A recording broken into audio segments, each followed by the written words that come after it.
What's up, everyone? Mikey, And the other Lauren. Um, I know we haven't been making a lot of videos lately, and we apologize, but It's been a crazy couple months. we we had a lot of shit to do. Today we got a video talking about traveling. While disabled. Because that's a whole other kind of animal. Because there's a process of steps that you need to take, and a lot of people don't think about exactly how inaccessible it is. Like, they try their best. I think every airline has its own perks when it comes to that, and I guess depending on the airport you're in. Because we flew from PHL to MSY and then back, Philadelphia to New Orleans. Well, first, what did you think before the trip? What I thought before About the trip, what I knew for sure was that it was going to be a challenge. But I was up for the challenge, and what you should always do, what I was told, was that you have to call the airline, and that's what you need to do before you do anything. You have to call the airline after you've booked your tickets and everything. So in front of you, this is just my knowledge now after having done this, but in front of you, because I didn't do it exactly like this, which I should have done, but right directly in front of you, you should have your name, the person that you're traveling with who is disabled, unless you're the one who is disabled, the flight number, the ticket number, and the record locator, which is the 6-digit letters, I believe. They're going to ask for all that.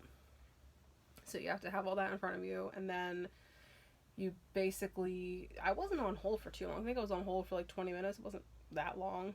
And I just said, hey, I'm flying with my boyfriend. We're going to New Orleans. He is in a wheelchair. I need to know, like, the steps. Like, what's going to happen when we get there? How are they going to accommodate him? So the questions that they asked, we flew with American, by the way. And the questions that they asked were, okay, is he able to move on his own? Like, is he ambulatory on his own? And you are, but you need help. a little bit out. Yeah, you're ambulatory in the sense that, like, if you had to move from point A to point B, you can do that. They did. They strapped me down. Yeah, well, we're gonna get to that, but it was pretty funny. So after he kind of took me through this questionnaire and getting a sense of his level of disability and the level of help that he would need, he said, okay, perfect, this is fine. They're gonna take him and they're gonna help him through security. They do all the blah blah blah. Yeah, it's basically this whole spiel. That was sort of what I was expecting. When we got to PHL, though, like normally, I'm like, yeah, that's not gonna happen. yeah, it's the spiel versus what actually happened. Yeah, people say a lot, but you can't trust them. Yeah, and what you have to understand about the Philadelphia airport is that that's a lot of people. It's not that large. I mean, it is large. It is large, but there's a lot of people coming in and out. It's crazy. Yeah. They don't fuck around in that airport. If you're from around this area, and if you've ever flown in the Philadelphia airport, they don't fuck around in that airport. It's, come on, over here, like, they don't fuck around.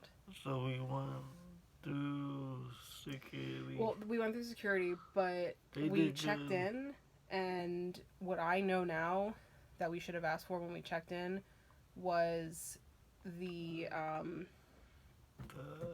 card that they put on the back of the chair.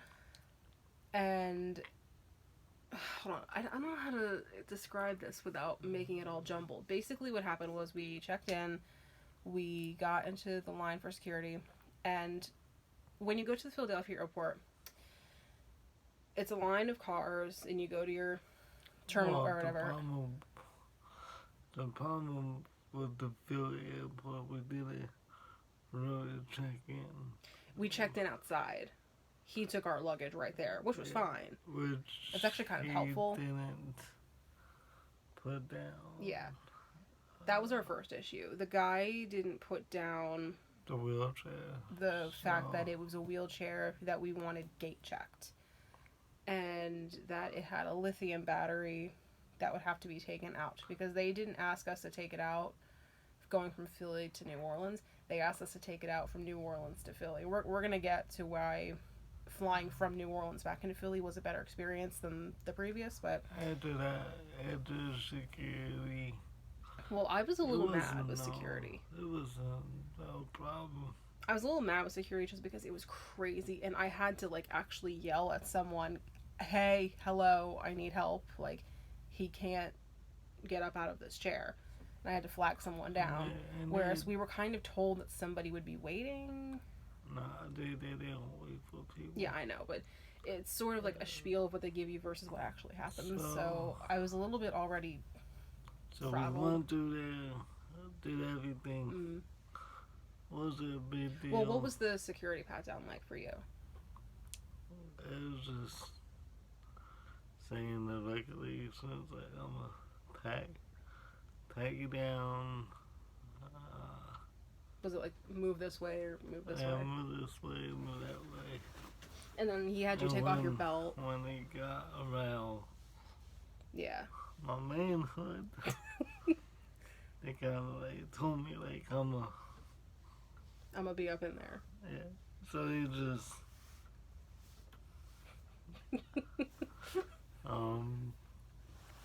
but yeah, it was a problem. So. And you had to take off your belt. Did you have to take your shoes off? No. No, they didn't make you take your shoes off. So. Because I think you were just wearing a regular shirt and. After that, it wasn't big of a deal. Yeah. We got all the. Well, because I'm anxious. I'm an anxious person in general. I was already a little bit frazzled after that. Going through airport security does something to me. So I was already a little bit frazzled. And thank God for my brother, because my brother was flying with us, and my brother's just a very zen. He's a very zen individual. So when we got on the airplane, this is what I liked about the Philly experience. They were on it. Before you get on a plane, you should always, if you're in a wheelchair, you should always go in the front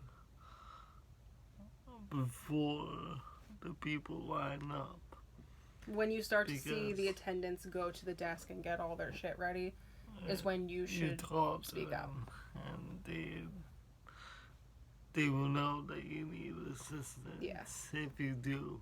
And it's at this point where he said, oh, okay. So he starts filling out this little card. It was this little orange card with a wheelchair on it, saying what kind of chair it is, if it's foldable, motorized, or manual, what kind of battery it had.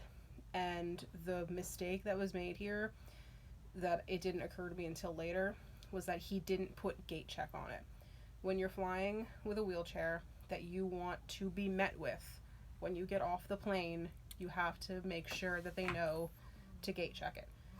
Because what happened when we landed in New Orleans... Before that... Yeah, okay. Let me just say,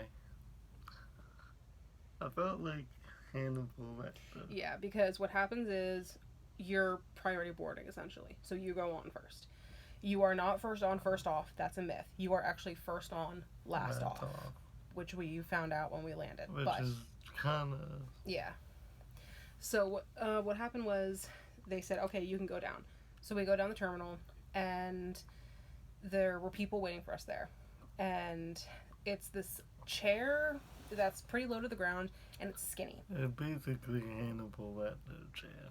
Essentially, like the scene in Hannibal Lecter with the when he's all like hooked up. I literally had to sit just like this. Well, they lifted you out of your regular chair, and then deposited you into this aisle chair. There's like a claw strap, a belly strap, a leg strap, a feet strap. So I was like, but they did good, and they wheeled you in backwards on the plane, And I think we were in row 6, if I remember. It was very close. It was pretty close, so I wasn't too worried about it. When we were coming back, we were a little bit farther back in like row 21 or something.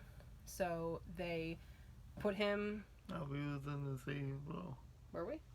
Oh, yeah, I think so. We were just on the other side. They asked you what seat you wanted to sit in, and you took the window. So they... That was a horrible fucking idea. Why? You wanted to be by the window. Yeah, because I thought it would be better, but... It wasn't. It just made it worse. But So I felt like Hannibal Lecter, and they did a very good job. Yeah, going to there was secure. Yeah, the people that helped him on the plane going to New Orleans was pretty good. And so we're on the plane now.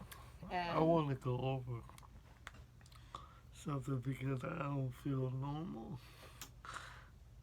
If you fly or anyone flies, I get this falling feeling. Like I can't explain it. Yeah. Like you wake up from a dream and you feel like you fell. I get the feeling whenever I look up and it's all building. I don't get it. But if you guys ever experience that, let me know, because, oh my God. It's like a G-forces and... It was a pretty bumpy flight there. Turbulence and... Actually, the turbulence coming back was a little bit worse. But we made it. It's like a 3.5-ish hour flight with the time change, give or take. Yeah, with the time change, give or take 3.5 hours. So, on the plane, it was pretty okay, except for... Yeah, we napped. I thought I was gonna die, but that's okay. Yeah, we napped. My brother was several rows behind us, I'm sure, napping. So, on the land, okay. This is where I get to vent. No, this isn't... You didn't yell at anyone. I kind of did, but I wasn't yelling at them. I was yelling to them. But no, this isn't anything against... I don't remember that. I know, I wasn't... Hold on. This isn't anything against the airline or anything. It happens. But it was just sort of the state of mind that I was in at the time. I was already kind of anxious, and I despise flying. Oh God, I hate it. And I was just stressed. So I got off the plane. I said, okay, I'm going to make sure that your stuff is at the gate, and I'll meet you out here. His chair was not at the gate. So I flagged down a nice elderly gentleman who was there with some other wheelchairs that were coming off of the plane that would then go into wheelchairs and then get wheeled out. I said, is there one for a man named Michael on here? And he's like, no. So I'm like, okay, there's a motorized chair that's supposed to be here, gate checked. And so he gets on his walkie. So basically we shit ourselves. Yeah, I thought for a brief moment, oh my God, it's still in Philly. Or come to find out, they sent it to baggage claim. This was in baggage claim. Now, thinking back, I didn't know this at the time, and then we made sure to do this on the flight back. At the time, I didn't make sure that it was written down on the little card that they attached to his chair, gate check, which is what they did in New Orleans, which I was very grateful for. But what was supposed to happen was that he was supposed to write gate check underlined on this little card, and they attach it to like the handles, so then they would have known. What happened was, because the chair that we took is your newer chair that folds, so it's more compact. We're gonna do a video on that. Yeah, it's a pretty cool chair. It's like 50 pounds. It's pretty easy to break down. I like it. That's what we used. And I said, okay, it's foldable, so it shouldn't be too bad. And maybe they just didn't see the card, or maybe it didn't look like a wheelchair in its folded up state of being. But the people that were unloading the luggage in the bottom of the plane put it in baggage claim with all the other bags. So they had to bring a chair into the plane to get him out, and then they brought just a regular manual wheelchair to get us off of the plane. Now, bear in mind, we've been waiting for about 20 minutes now, and everyone's off the plane now. They took us off of the plane. Yeah. And 3 ladies sat in like the lobby. Well, yeah, while we were still waiting for you to get off the plane, one of the cleaning crew people, I guess, overheard what was happening and saw that I was maybe internally panicking. So she goes under the plane, and I wish I'd gotten this woman's name, because bless her. She goes under the plane, and I can hear her yelling at them. I can hear her screaming at them. And I look at the older gentleman, and he looks at me, and he goes, oh, God, she's yelling at them. So he and another gentleman were standing there like, oh. So she comes up, and with this look on her face, she goes, they sent it to baggage claim. Those morons sent it to baggage claim. So I'm like, oh no. So it was a good feeling that. Yeah. It was still there. But the realization that passed over the other two people's faces that were helping with the people who were disabled getting off the plane, the realization passed over their faces like, oh my God, we're about to get shit out. And all, because I don't want to make this video too long. Well, all in all, what happened was they let us off. The people from baggage claim brought it back up, and they saw I was visibly upset, and it worked out, but I was very, very upset. And so when we were going back home. Yeah, fast forward, we have the trip. It's 5 days later. Like, on top of everything. Yeah. Like, do you need anything? Well, it was the same group of people that were still working that terminal 5 days later after the trip. So we're sitting in the terminal, and we got there a little bit early. So we're sitting there, and all of a sudden someone taps me on the shoulder, and I look over, and it's that same older gentleman. I didn't catch his name. I wish I did, but he was really, really good. Okay. And he tapped me on the shoulder, and he goes, okay, so I remember you guys. It's not going to happen again. So I don't know if maybe I just scared him because I was just so upset, or that it was just that kind of day. They don't want to get fired. Yeah, I think so. I mean... No, we didn't really yell at them. No, I didn't yell. It's just I was upset, and I was visibly upset. Not necessarily at them, but just at the situation. If you were disabled, what tips would you give someone? Or After to someone? Just do your research. Do your research. Gate check the chair. Tell them. Do not put it in baggage claim. Just do. People don't watch TV except for us. Do your research. Just Yeah. be sure that you, like, nothing I think should really come as a surprise during this process. And don't believe the people on the phone. You got the best way is to talk to someone face to face.